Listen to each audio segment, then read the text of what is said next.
Is your Akita causing you all sorts of issues because they're resource guarding all the time and you don't really know what to do about it? Don't worry, we've got the video for you.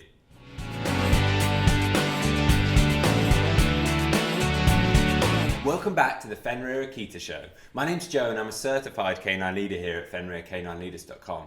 We are dedicated to helping you learn everything you could possibly want to know about the Akita, and then how to become a high-level canine leader so you can raise your very own. So if you're new here, don't forget to subscribe and turn on that notification bell so you never miss a future upload.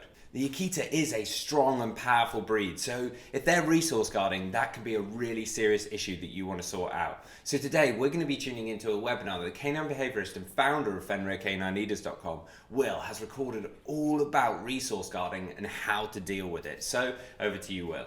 So in this quick-fire webinar, let's talk about resource guarding. Now, if you're interested in potentially moving into a career as a canine behaviourist, or you're an owner that has a dog that is suffering from resource guarding, it is an incredibly difficult behaviour to find a way to address, overcome, and move forward from. And like I say, if you're going to go into the realms of working in this field and helping clients with those difficulties, you are going to find that resource guarding is going to be a very common behaviour problem that you're going to have to be addressing. Now, these mini webinars aren't designed to go into depth of modification and rehabilitation programs for these quite complex canine behaviors.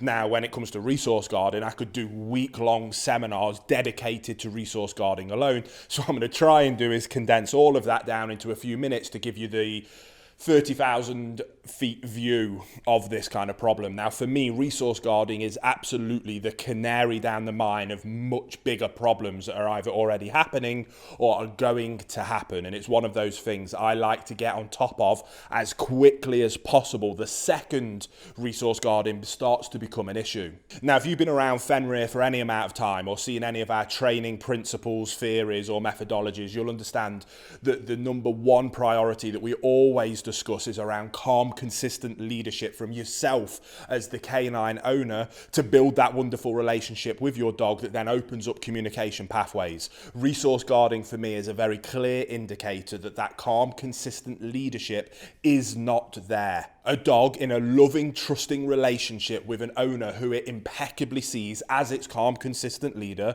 would not dare envision to guard any of his resources, because that dog would more than understand that those resources belong to its calm, consistent leader. And in order to gain access to those valuable resources that it deems worthy of guarding, what it actually needs to do is sit, be calm, patient, well-mannered, and display desirable behaviours, and that is how they gain access to those desirable items that they deem it necessary to guard in the first place. Then building up on top of that relationship and that very clear understanding from the canine psychological point of view, they would then never dream of guarding that from their leader. And if their leader came in and decided that they wanted to take that food or that toy or that comfortable place on the sofa, they would have absolutely no issues in giving up that resource to their leader. Now, that doesn't necessarily mean that we're going into the realms of dominance and that we need to beat our dogs into submission to achieve that. By no means whatsoever. But a dog that doesn't resource guard is a dog that has a relationship built on trust and leadership from its owner. That will be a relationship based on love and calm, consistent guidance from its owner. An owner who knows how to be a calm, consistent leader and who can enforce those rules, boundaries and expectations implicitly. Hey guys, very quickly, I just wanted to ask, are you following us over on Instagram? If you're not, there's two accounts that I would love for you to check out. The first one is our brand account at Fenrir Canine Leaders, where you can see more about our industry leading products that we create. If you're interested in following me personally, that's at I am Will Atherton, where you can see behind the scenes of me working with some of the most extreme behaviour cases in the world and what it takes to run these kind of YouTube channels. And maybe if you just want to be able to come over and chat with me, that's the place for you. So there'll be links down in the description box for both of our Instagram pages. I'd love for you to come and check them out, and hopefully we'll chat over there. Now, when it comes to resource guarding, there is a few behaviour modification or rehabilitation things that we can come in and do some quite quick kind of corrections and modifications of those behaviours, but it doesn't really address the root cause of where the behaviour comes from. Now, with some of the cases that I work on, we might be looking at a dog that is due for euthanasia that day. So we have to jump straight in and be able to correct those behaviours quite quickly. When we're working with owners that are facing resource guarding as a problem, we usually have more time.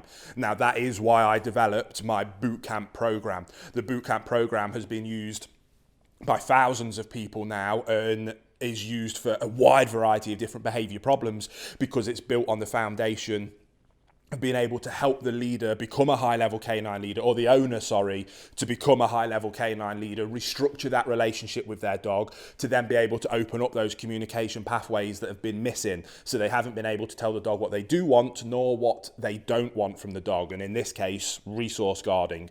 So I always think that absolutely the priority to fix resource guarding is around restructuring the relationship. Now, again, we can talk for hours and days on that topic alone. But if you are interested, there will be a link down to my bootcamp program in the description box below. So if you're struggling with resource guarding, I highly advise that you check out that and put your emphasis on, first of all, becoming a high-level canine leader yourself, or helping your client to become a high-level canine leader, restructure that relationship with the dog. And once you achieve that, then you'll find that 9 times out of 10, resource guarding will just disappear on its own. And for that 1 time out of 10 that's left, you have a much, much better communication pathway where you can very quickly, easily, and without severe physical corrections, you can address resource guarding and make it very clear to your dog that that is not an acceptable behaviour. You can then redirect them to the desired acceptable behaviour of sitting quietly with good manners, waiting to gain access to that resource rather than trying to guard it in the first place.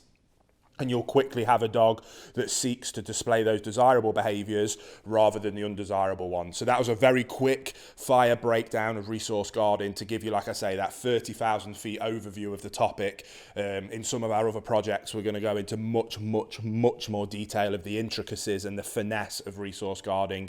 But if you have it yourself or a client does, it's that canary down the mine. It's that initial warning sign that there is a problem with the relationship, and that must be addressed through restructuring the relationship by, first of all, becoming a calm, consistent leader. So I hope you enjoyed the video and I hope you found it helpful. There you have it, guys. Some really useful tips and tricks that you can put into practice with your Akita straight away. I really hope you enjoyed today's video. If so, get involved in the comments down below, as we would love to hear from you. Don't forget to subscribe and turn on that notification bell, as we have 2 dedicated videos coming here every single week, so I can't wait to see you in the next episode of the Fenrir Akita Show.